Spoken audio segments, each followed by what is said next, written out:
As a kid, I was into comic books. I collected them, I read them, and I loved them. So naturally, when comic book movies started to become part of cinema, I loved that too. Well, up until this. Then Iron Man kick-started the MCU, which to a comic book fan like me was genuinely something I could never have dreamed of. I've watched every superhero movie multiple times, and I honestly enjoy them all. I'll even defend weaker ones like The Incredible Hulk or Thor Dark World.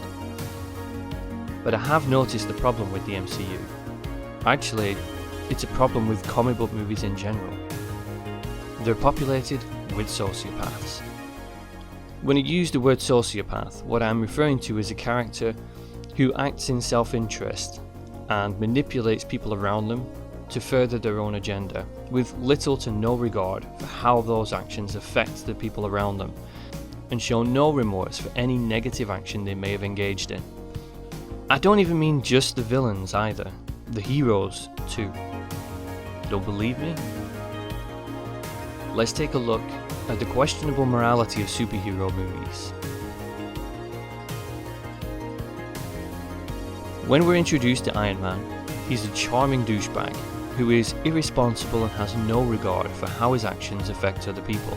Throughout his journey through his own movies all the way up to Civil War, he learns some humility and becomes a responsible person who really believes in putting the safety of others before his own interests. Well, except maybe when he jumped into this F1 car in one of the hardest F1 tracks in the world, or maybe when he gave a terrorist his home address and threatened him on national TV. Actually, there's quite a few things. And also that he recruits a 15-year-old kid to participate in a fairly aggressive conflict against some of the toughest people in the universe. He then gives that 15-year-old kid a high-tech suit with an instant kill mode. Now, it's true it's disabled when he gives it to Pete, but why the hell is it there at all? Was he planning on eventually fashioning Spider-Man into some kind of backflipping assassin? He clearly learned nothing from his entire arc. But maybe that's unfair. Tony Stark is supposed to be a damaged character who makes bad decisions.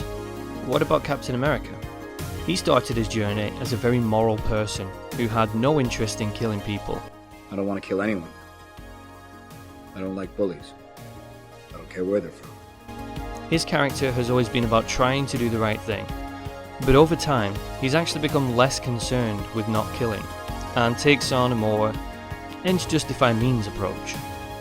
By the time we get to Civil War, he recruits Ant-Man, a character who has literally just managed to fix his relationship with his daughter and ex-wife, and throws him into a position where he will become a war criminal.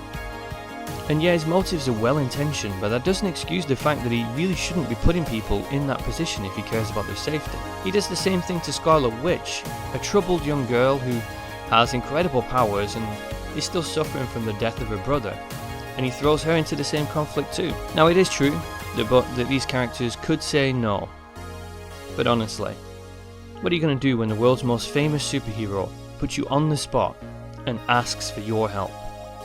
Say no? I doubt it, and I'm pretty sure Cap knew that too. But maybe that's unfair too. Cap is a product of war essentially, and a man out of time still adjusting to the modern world.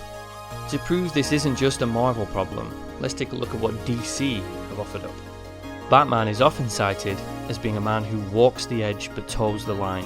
A man with only one rule. I have one rule. Do not kill. This is not entirely true in the comics, by the way. Batman is more than happy to kill people, and I don't even just mean the raging psychopath that Ben Affleck fashioned in Dawn of Justice. Even Burton's Batman is happy to roast, detonate, and drop his villains to their untimely doom, while Bale's Batman seems to think that dropping Ra's al Ghul and Two-Face to their death wasn't killing them because he didn't strike the killing blow. This is just a rationalization, kinda like saying, "No, I shot him. Bullets in the fall killed him." Maybe that's unfair as well. Batman is an emotionally stunted, nighttime vigilante with serious psychological issues.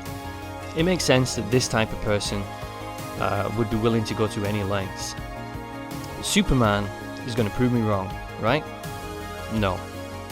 Even if we ignore the dour and troubled Henry Cavill Superman, and just focus on the supposedly ultra-moral flag-waving Christopher Reeve Superman, we discover that he too is a selfish sociopath. Think I'm wrong? Remember when he turned back time against his dad's wishes to save Lois, and at the same time doomed a small town to drown to death?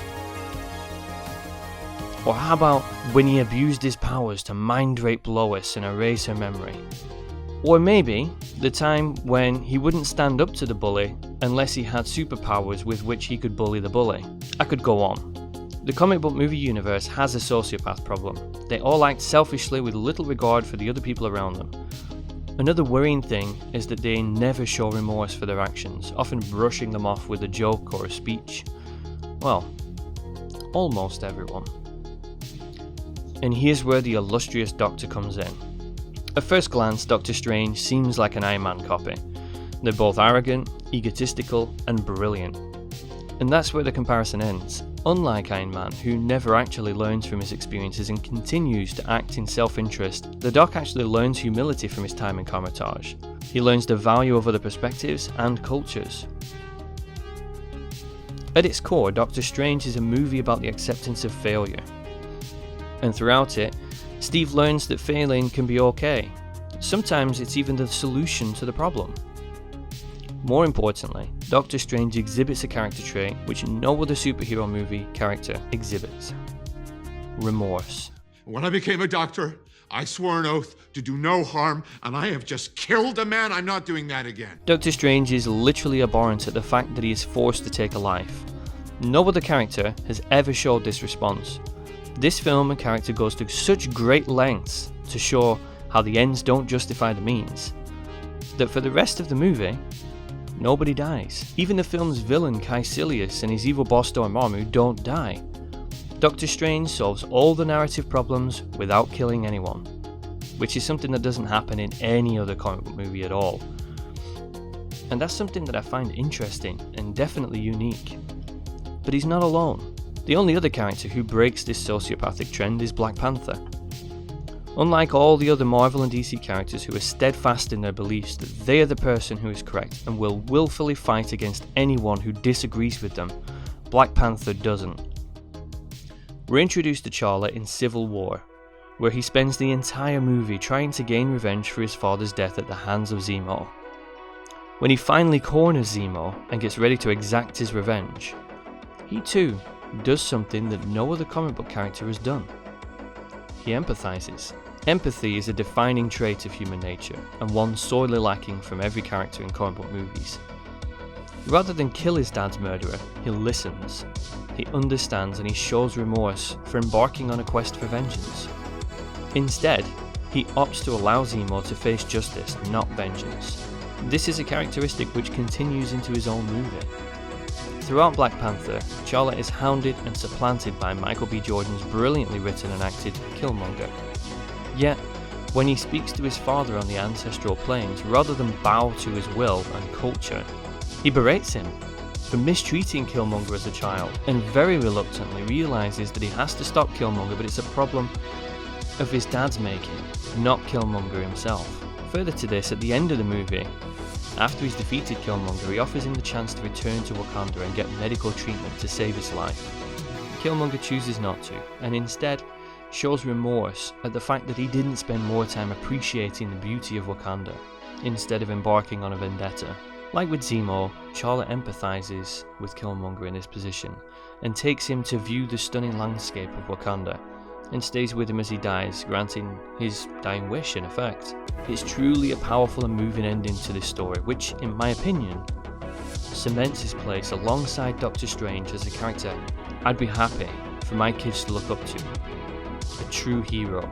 Each new superhero movie gives us another Tony Stark, another Steve Rogers, another Clark Kent, another Bruce Wayne, when really they should be giving us another Stephen Strange, another T'Challa. Should be giving us characters that we can look up to, characters that are inspirational and aspirational, characters that are willing to think through their problems and see other perspectives. The morality of superheroes has become lost in the spectacle of huge battles and quippy dialogue. I'm glad though that Doctor Strange and Black Panther have shown that not only are heroes with strong morals still relevant, people love their stories too. That's it for this episode. I hope that you've all enjoyed it, and if you're not a subscriber, do consider subscribing to the channel because I'll be doing much more like this. I really appreciate each and every person that watches this channel and subscribes to it. You guys are the reason that I can keep doing this, and hopefully someday you might be the reason why I get paid for doing this. Nevertheless, I really appreciate all your support, and I can only hope that you'll continue to do so in future.